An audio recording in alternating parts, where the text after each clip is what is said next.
next set of scripture, let's turn to Psalm 83. It's going to help put this enmity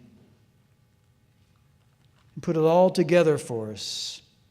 Psalm 83, 1 through 8, reveals the true enemies of the Jewish people.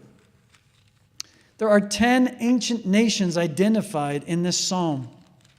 Now, many believe this Psalm 83 was a specific war in the past, but I see no indication of this in the scriptures here. What I see is a continuous mindset of warring against Israel in the present. So these are nations that are going to continue, have in the past attacked Israel, but will continue to attack in the present and in, of course, the future as well. Psalm 83. Now, one thing I want you to remember as we go through these scriptures and you see these nations, not every person in these nations hates Israel and the Jewish people. Yes, we're going to identify nations. And yes, there's ancient names. I'm going to give you the more modern names of these nations today. But not every person in these nations hate the Jewish people. When the scripture identifies a nation that's against Israel, it's talking about the leadership and many people within that nation coming up against Israel. But not all the people hate the Jewish people. So I want you to understand that as we go through these scriptures. Let's take a look. Psalm 83. It's a psalm of Asaph. First 8 verses truly are a cry unto the Lord. Asaph is praying unto God, asking for help, because the enemies are coming after them. Verse 1, O God, do not remain quiet. Do not be silent, and O God, do not be still. For behold, thine enemies make an uproar, and those who hate thee have exalted themselves. So he's saying, Lord, please answer my prayers. Your enemies, God's enemies, the ones who hate the God of Israel, they're making up an uproar against the Jewish people. You see how clear this is in the scripture. They've exalted themselves against the Jewish people, God's chosen ones. Verse 3, look what they're doing against the Jewish people. They make shrewd plans against thy people, conspire together against thy treasured ones. Thy people and the treasured ones are the Jewish people, God's chosen people. And they're making plans, conspiring together. They're united in their warring against the Jewish people. Look at verse 5. They even take it to the nth degree. For they have conspired together with one mind. Against thee do they make a covenant. They're making a covenant against the God of Israel, the Lord of the universe, the God of all gods, King of all kings. They are covenanting against him and the Jewish people. Can you imagine that? That's a pretty strong, violent way to do things, isn't it? But they're coming not only against Jewish people, they're coming against the Lord. Well, who are these nations? Verse 6 through 8 give us the ancient names. And I'm going to endeavor to give you the more modern nation names. Verse 6, the tents of Edom. Well, Edom is Esau, of course, and that is southwest Jordan today. Now, Jordan has a peace treaty with Israel.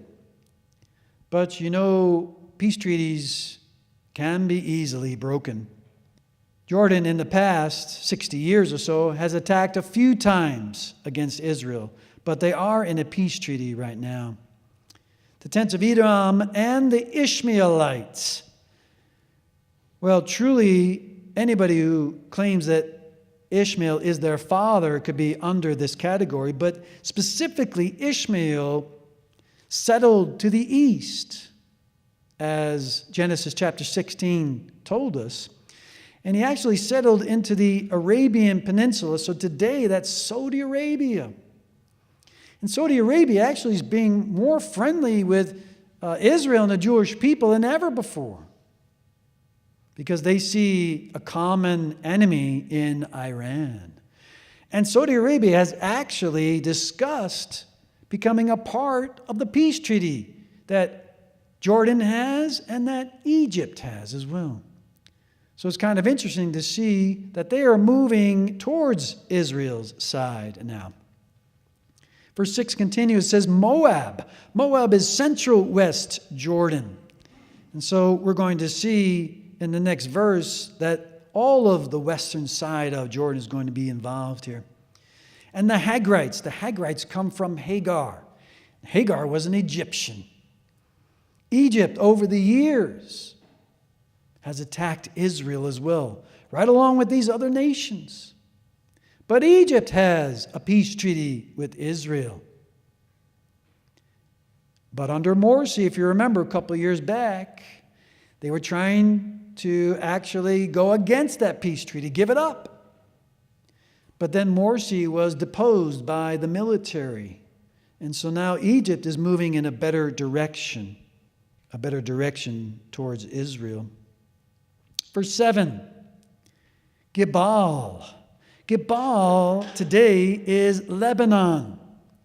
And Lebanon a few years back had a war against Israel, but it wasn't called the Lebanese War, it was the Hezbollah War. Hezbollah was attacking from areas in Lebanon. But in the last few years, Lebanon now has Hezbollah people in their government. They have actually voted for them to become leaders in their country. So Israel says, hey, if Hezbollah attacks us, well then we can attack Lebanon, the nation, which is what they did not do in that last war. They only attacked certain locations of where Hezbollah was. And so this helps to see that Lebanon is going to be a part of these wars as well. And they have been in the past as well. Next up after Gebal is Ammon. Ammon is northwest Jordan. So now that's the whole western side of Jordan is included, and that includes then the whole nation of Jordan. Amalek. Amalek, you remember the giants? They were very tall, big people. Well, they lived in the Sinai Peninsula. The Sinai Peninsula is Egypt today. Did you know that Israel owned the Sinai Peninsula for about 14 years there? They gave it up in 1981. They gave it back to Egypt for peace. They took it in the war, and they owned it for that many years. They developed oil, and they developed natural gas in the Sinai Peninsula. And so for peace, they gave that whole up. They gave the peninsula up. They gave up all of their technology and all of the oil rigs and all of the natural gas equipment, everything that they built there, they gave it all to Egypt for peace. And that peace treaty has still been in effect since then. So that was one peace treaty that actually did work. But we're still seeing, even from that area, we're still seeing attacks coming in. Because you see ISIS is in that area and some other of the violent Islamic groups as well. Next up is Philistia. Philistia is today the Gaza Strip. The Gaza Strip.